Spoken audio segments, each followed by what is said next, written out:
The dawn broke over London, with golden sunlight filtering through the historic buildings, reflecting off the century-old cobblestone streets. In front of Buckingham Palace, a crowd of tourists from all over the world had gathered, eagerly awaiting the moment to witness the royal guards, symbols of discipline, honor, and British tradition. Behind the gleaming black-painted barriers, the guards stood motionless, like living statues. They were clad in striking red uniforms, tall bearskin hats perched atop their heads, hands firmly gripping their rifles, eyes fixed straight ahead with unwavering focus. Not one of them blinked, nor did they acknowledge the murmuring crowd beyond the barriers, as if they had become sculptures carved from the very history of the kingdom itself. At the center of the formation stood Ryan Carter, a towering 6 feet 3 inches soldier with a powerful build and a cold, chiseled face. Having served in the military for over a decade and endured grueling training, he was here today, just as he was every day, not only to guard the palace but to embody the pride of the British royal family.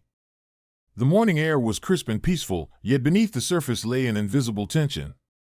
Laughter and hushed conversations rippled through the tourists, phones were raised high to capture images of the steadfast guards. Children excitedly pointed at them, their wide eyes filled with admiration, while parents quietly shared stories of the royal family's long-standing history. Everything was unfolding perfectly, until a deep, coarse voice broke the solemn atmosphere. "Hey, mate, why are you standing so stiff? Are you even real?" The crowd instantly fell silent, hundreds of eyes snapping toward the source of the voice. A large man with a heavy frame, his red plaid shirt unbuttoned to reveal a sweat-drenched belly, stepped forward with a smug grin. His flip-flops smacked against the cobblestones, and his greasy, disheveled black hair glistened under the sunlight. He wasn't like the other tourists. He hadn't come to admire history or appreciate tradition. He had come to provoke, to challenge, to turn this sacred place into his personal stage for amusement. Bradley Johnson, a man who knew no boundaries of respect, was closing in. A storm was about to break in the heart of the city, in a place meant to remain solemn and untouchable. Bradley Johnson smirked as he noticed the crowd's eyes fixated on him. He liked this. He liked being the center of attention. And more than anything, he enjoyed making others uncomfortable with his so-called jokes. Ryan Carter remained as still as a statue, showing not even the slightest reaction to the provocateur's presence. Dozens of eyes were on him, waiting for any sign of response, but Ryan held his rigid stance, his gaze cold, his posture unwavering, completely indifferent to the spectacle unfolding before him. Brad took another step forward, his voice louder, more taunting. "Hey, mate, has anyone ever told you that standing like a statue all day is bloody boring?" he barked, before bursting into a raspy, self-satisfied laugh. A few in the crowd chuckled nervously, but most simply watched in uneasy silence. A woman whispered to her friend, "He's playing with fire." An older man spoke up, his voice firm with disapproval. "You should show some respect. This is not a joke." But Brad merely waved a dismissive hand and scoffed. "Respect? Oh, come on. They're just blokes in uniform standing around doing nothing all day." He laughed loudly, as if he had just said something incredibly witty and profound. Yet, Ryan Carter still didn't react. However, those paying close attention might have noticed a subtle shift in his gaze. It was no longer just the blank, disciplined stare of duty. There was now a glint of something sharper, something watchful. Brad, oblivious to the warning signs, continued to escalate his performance. He stepped even closer, now only inches from Ryan, his breath thick with the stench of beer and cigarettes hanging in the air. "What's the matter, mate? Did the Queen forbid you from blinking too?" He clapped his hands together mockingly, sneering. The crowd stirred. More phones were raised, cameras rolling. People knew this wouldn't end peacefully. A wave of tension rippled through the square. The guard's silence had become a fragile boundary between order and chaos. Bradley Johnson, fearless in his ignorance, had just stepped too far, and everyone there could feel it, except for him. The tension in the air became suffocating. The crowd held their breath, eyes locked on the scene unfolding before them. They had seen tourists try to provoke the royal guards before, but this time, something felt different. A line was being pushed to its absolute limit. Bradley Johnson continued to laugh, his eyes gleaming with amusement as he basked in the attention of the crowd. But in his drunken delusion of power, he failed to realize that he had already gone too far. No one was laughing anymore. The people closest to the scene instinctively stepped back, sensing an impending storm. And then, as if his foolishness knew no bounds, Brad reached out and placed his large hand flat against Ryan Carter's chest, giving it a firm slap. "Come on, mate, wake up. I'm talking to you." A collective gasp of horror rippled through the crowd. Some people's mouths fell open, a few women covered theirs in shock, while men exhaled sharply in disbelief. He had just touched a royal guard. Whispers spread through the square like waves crashing against the shore. "I can't believe it. He actually touched him. My God, he's messing with something serious." Ryan Carter still didn't move. But this time, his eyes were no longer vacant. In those steely gray irises, a sharp warning flickered like the edge of a drawn blade. Some tourists took another step back, a few even lowered their phones, sensing that they were about to witness something spiraling beyond control. But Brad? He felt nothing. On the contrary, he chuckled, thrilled by what he thought was his own manufactured excitement. "All right, I think it's time to take this little game up a notch." He sneered, then, without warning, he bent down, wrapped his thick arms around Ryan Carter's waist, and heaved with all his strength. A shockwave of horror spread through the square as Brad, a man weighing over 280 pounds, lifted Ryan Carter clean off the ground. Chaos erupted. Screams rang out from all corners of the crowd. "What the hell is he doing? Oh my God, put him down right now." Some people bolted backward in alarm, while others raised their phones higher, desperate to capture this unthinkable moment. Brad laughed triumphantly, his arms still locked around Ryan's waist as if he had just pulled off some grand feat of strength. "Easy as lifting a 50-pound bag of cement," he boasted, tilting his head back in laughter. But amid the uproar, something happened that no one expected. Ryan Carter, the royal guard who had remained motionless from the very beginning, suddenly moved. And in the span of a single second, the entire situation was turned on its head.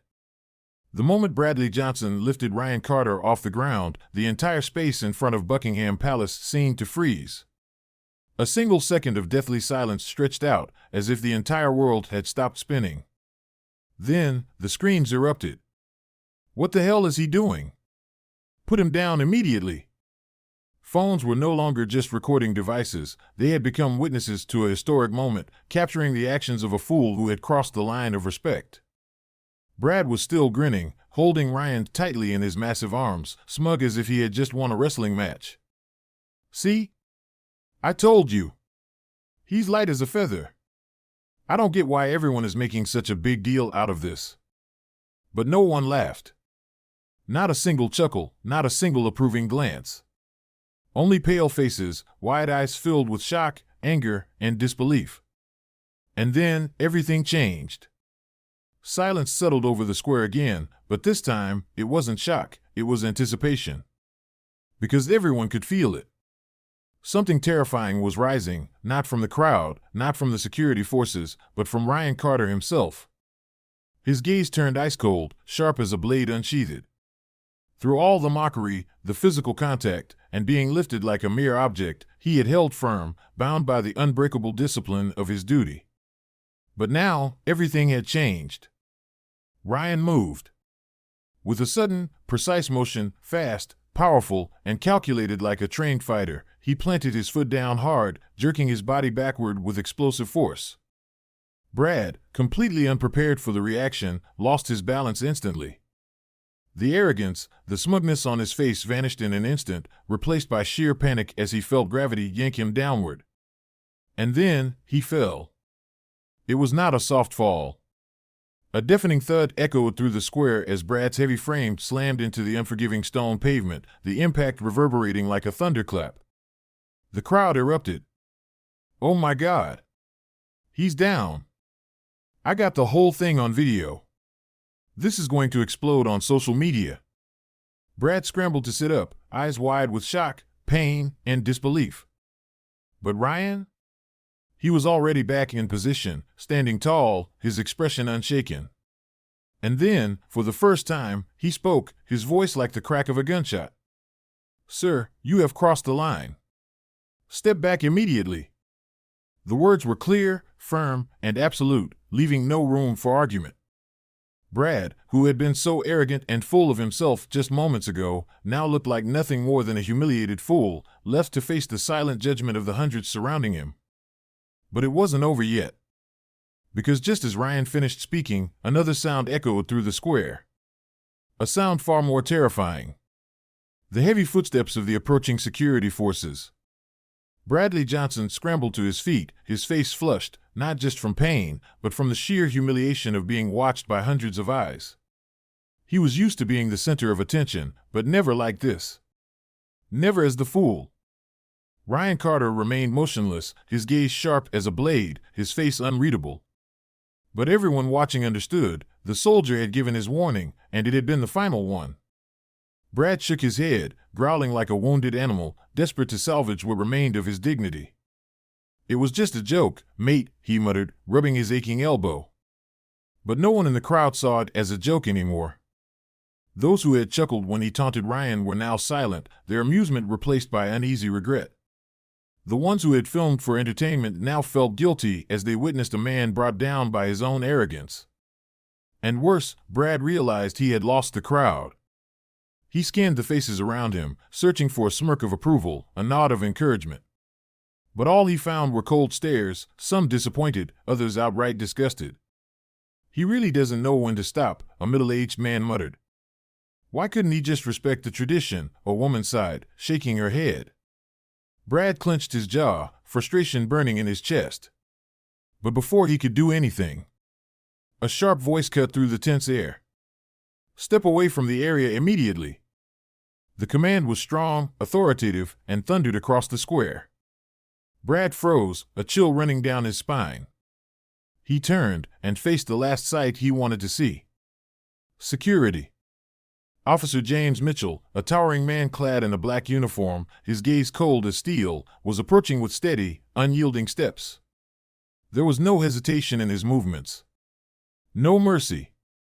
Brad swallowed hard, finally realizing how far he had taken things. The murmurs in the crowd surged again. "He's done for now. Serves him right. He deserves consequences for this disrespect." Brad forced an awkward grin, raising his hands in surrender, his tone suddenly much softer than it had been just moments ago. "Whoa, hey now, no harm meant. Just a bit of fun, yeah?" But no one cared about his excuses anymore. Security had arrived. And this time, there was no way out. Bradley Johnson stood frozen, cold sweat trickling down his spine as Officer James Mitchell approached with firm, authoritative strides. Any trace of amusement, any lingering smugness, had vanished as if it had never existed. The crowd held its breath, no one daring to speak. A heavy silence draped over the square, as all eyes awaited the inevitable reckoning for the arrogant fool. "Sir, you have violated security regulations. Step aside immediately." Officer Mitchell's voice was sharp and unwavering, leaving no room for argument. Brad swallowed hard, trying to maintain composure, but his voice betrayed him, trembling with unease. "Come on, now. It was just a joke. Nobody got hurt, right?" He forced a chuckle, scanning the crowd as if searching for even a single shred of support. But none came. The faces around him were filled only with disgust and disdain. A woman crossed her arms, staring him down. "Aren't you ashamed of yourself?" A middle-aged man shook his head, his tone icy. "Only a fool thinks disrespecting tradition is a joke." Brad inhaled sharply, scrambling for something, anything, to say. But before he could utter another word, Officer Mitchell stepped even closer, closing the final gap between them. "Turn around. Hands where I can see them." 5 words. That was all it took to drain every last ounce of color from Brad's face. This was no longer a game. The crowd erupted. "Finally! Someone's handling him." "Yes. Get him out of here.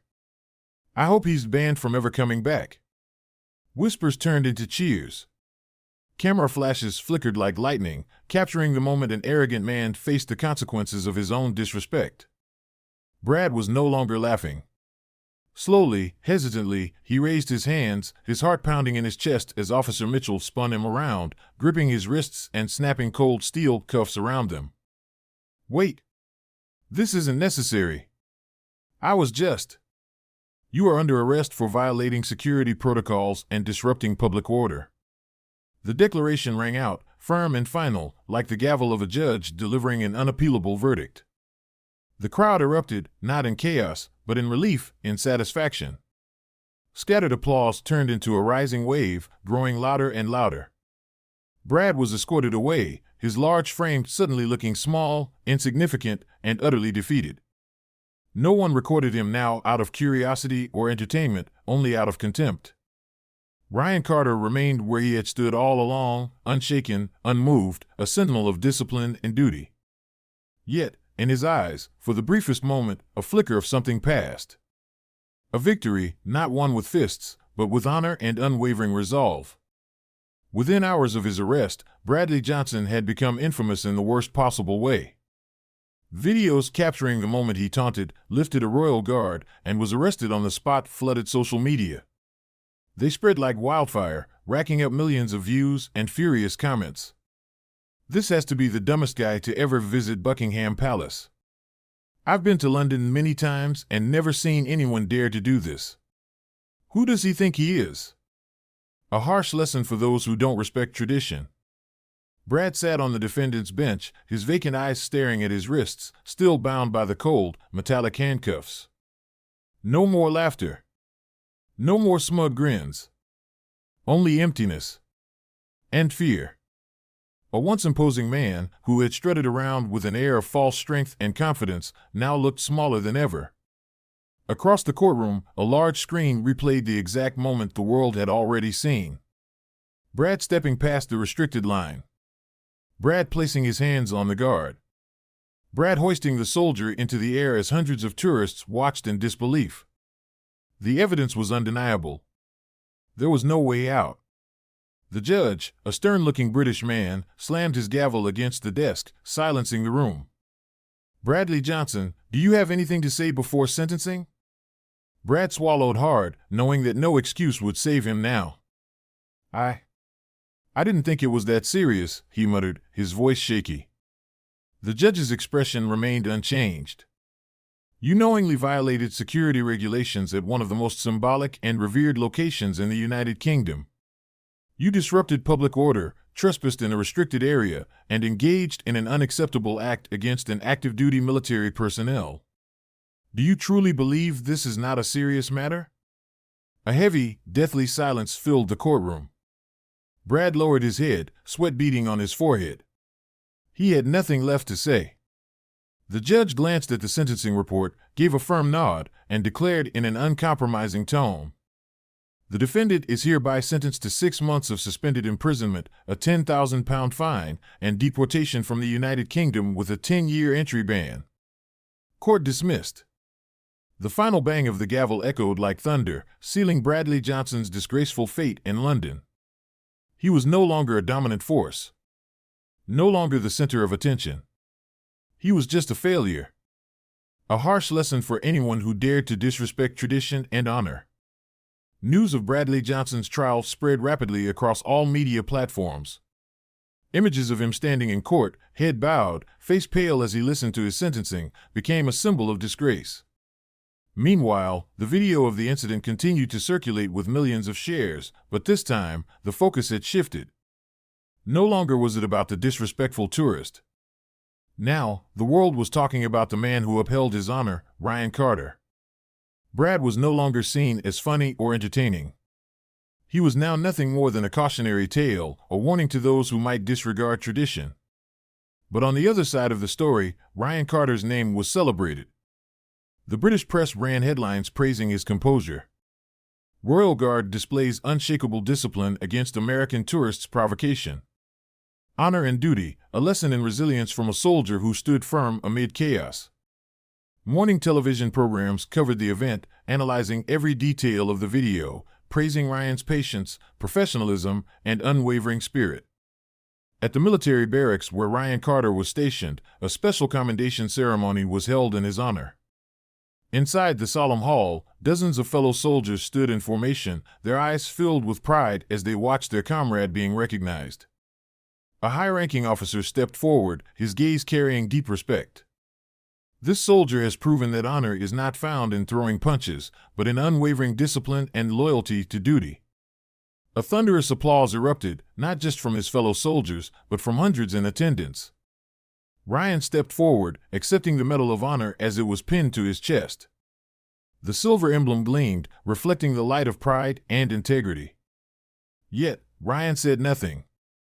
He simply bowed his head, his expression remaining as calm and composed as when he had stood guard outside Buckingham Palace, a man of discipline, honor, and unwavering loyalty. And from that day forward, outside the palace gates, tourists looked at the royal guards differently. No longer as a mere attraction, but as a symbol of a legacy worth respecting. And no one dared to treat them as entertainment ever again.